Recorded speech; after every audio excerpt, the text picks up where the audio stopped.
తయారు చేస్తున్నారు. ఆల్రెడీ ఒక టెస్ట్ ట్రయల్ కూడా చేశారు. వ్యవసాయ భూముల్లో దున్నడానికి ట్రాక్టర్ల అవసరం ఎంతగానో ఉంది.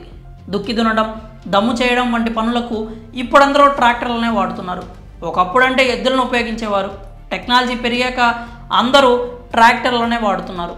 అయితే పెరిగిపోతున్న చమురు ధరల కారణంగా ట్రాక్టర్లతో వ్యవసాయం చేయడం రైతులకు పెద్ద సమస్యగా తయారైంది. ట్రాక్టర్ రెంట్కి, పెట్రోల్, డీజిల్కి, కూలీలకు, ఎరువులకు ఇలా రకరకాల ఖర్చులు పెరిగిపోతుండడంతో రైతులకు పెద్దగా ఏం మిగలడం లేదు.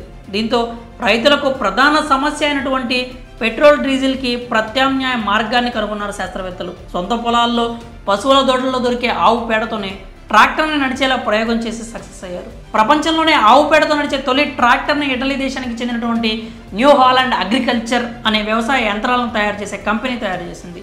లిక్విడ్ మీథేన్ గ్యాస్తో నడిచే T7 మోడల్ ట్రాక్టర్ని రైతుల కోసం తయారు చేసినట్లు కంపెనీ తెలిపింది.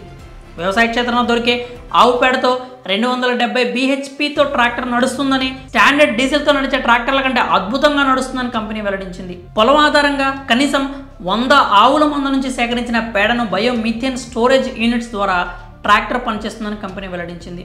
ఫ్యూజిటివ్ మీథేన్గా పిలువబడే గ్యాస్ తక్కువ ఉద్గార ఇంధనంగా కంప్రెస్ అవుతుంది. దీనికోసం ఒక క్రయోజెనిక్ ట్యాంక్ని ట్రాక్టర్ మీద ఏర్పాటు చేస్తారు.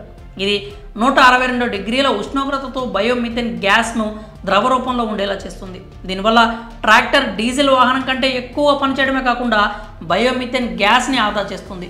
ఆవు పేడతో నడిచే ఈ మీథేన్ ట్రాక్టర్లను ప్రపంచ దేశాలకు ఎగుమతి చేస్తున్నట్టు కంపెనీ తెలిపింది. ఈ ట్రాక్టర్ని మన రైతులందరికీ ప్రభుత్వ సబ్సిడీ ద్వారా అందజేస్తే వారి పంట పండుతుంది. ఇప్పటికే పెట్రోల్, డీజిల్ ధరలు చుక్కలు చూపిస్తున్నాయి.